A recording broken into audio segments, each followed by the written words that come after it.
Hi there guys, this is Bovine Hamster here, and I wanted to go over the new patch notes that they have said that they're going to be introducing very soon this week. So this is patch 0.32, and there's two rather large changes that they're bringing on. So I'm just going to read this out.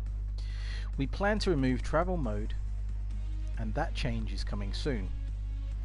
But we are making an incremental change as a step towards its removal.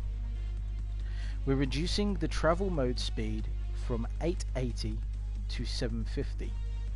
Our goal is to address some of the inherent issues of travel mode regarding vision and rotations.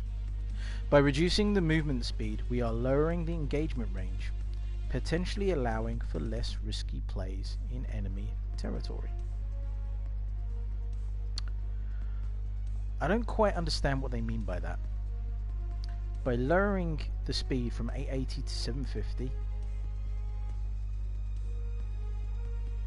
I guess what they're saying is that if you are in the enemy jungle and you're attacking enemy jungle minions, someone's only going to be approaching you at 750 speed instead of 880. So if you see them and you've got good reaction times in seeing them, you're likely to get away. I don't see this as a massive change. I do feel that it's going to stop people getting ganked so much. But if their goal is to lower game time, then surely you want people to be ganked. This kind of contradicts what they say their goal is. So I'm a little confused over this change there. And I'll continue. One of the larger changes directed towards decreasing match length is granting the Orb Prime buff immediately to the entire team that kills the Prime Guardian. Now that there is no orb dropped, defensive dunk is no longer an in-game mechanic. We are also adjusting towers to make their damage more predictable and allowing for more engagements. Overall, our goal is to incentivize more gameplay around tower aggression. Okay, so let's talk about this. There is no longer going to be an Orb Prime. Well, there's going to be no Orb. So what this means is that you're no longer going to have to run it to one of the altars. Either the enemy's altar, which obviously gives you the buff, or your altar in order to respawn inhibitors. So what effectively is this going to do to change gameplay? Well, from what I can read, from what they've said, yeah, you are no longer going to be able to get your inhibitors back. Period. Full stop. Okay? You lose an inhibitor, that inhibitor is gone. From what I can see here, it says specifically the entire team is immediately granted the buff. Okay? And it says defensive dunk is no longer an in-game mechanic. Now, if you instantly gain the buff, you get the buff. But as far as I'm concerned, far as I'm aware, the inhibitor coming back was never a buff. It was a game mechanic, and they said they would remove that game mechanic. So there is no longer the opportunity to bring back your inhibitors. Now, for me, I'm in two minds about this change. I kind of like it and understand it, because now you're going to be in a position where if you've taken an inhibitor and your whole team dies, that's it, right? The inhibitor's gone. You can dive towers, you can do that, and it's going to make game times a lot shorter, quite clearly.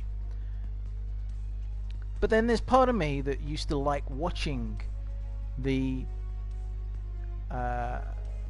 fights over the Orb Prime, you know, trying to kill that person before they drop the defensive Prime, trying to use the Prime as a tool to distract the enemy whilst your teammates are pushing another lane. That is going to be missing. So it's kind of taken away a little bit more kind of gameplay and strategy for me from that kind of aspect. And the other thing that I dislike about it is one of the things that made Paragon unique was you did have this comeback mechanic. You look at League of Legends, you can't bring back any of their inhibitors or towers or barracks or whatever they have. You look at Dota 2, you can't bring back any of the barracks. Once the barracks are gone, that's it. You're done. You look at Vainglory, once the tower goes down, the tower's gone down, you know.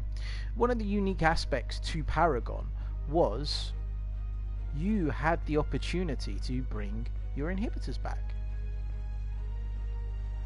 Now you're in a position where once an inhibitor's gone, it's gone.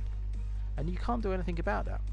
And I find that a little sad now, because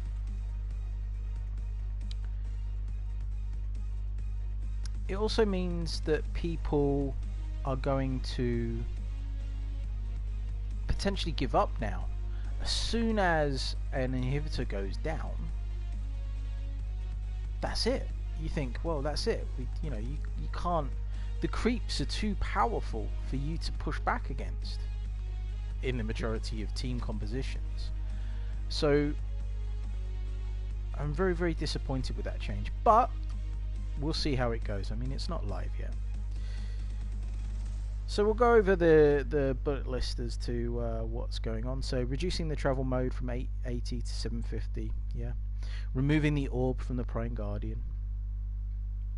So it says, upon killing the Prime Guardian, Prime cards are immediately activated for the entire team who kills it. That means Prime sniping is going to be more prevalent.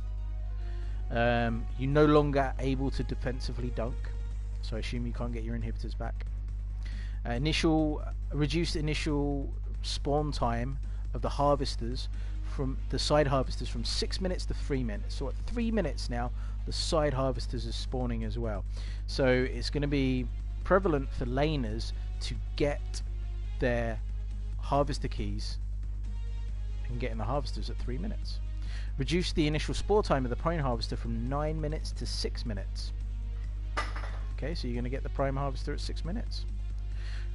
Reduced inhibitor regen from 5.25 to 3.5. Okay, so again, inhibitors which you can no longer get back are going to be easier to kill. Increase the hitbox of tower and inhibitor gems. Going to be easier to hit. Okay. Remove damage stacking mechanic from towers and inhibitors. Okay, so when you used to get hit by one of the towers, the next time it hit you, it get more and then more and then more and then more. Increased rate of fire of tower and inhibitors. Okay, so they're going to shoot faster. That I quite like the idea of that. Reduce tower damage to account for changes. Okay. And they've tweaked some visual effects of the Prime Guardian. Okay. They've sorted out some audio. I assume that's for the PS4 users.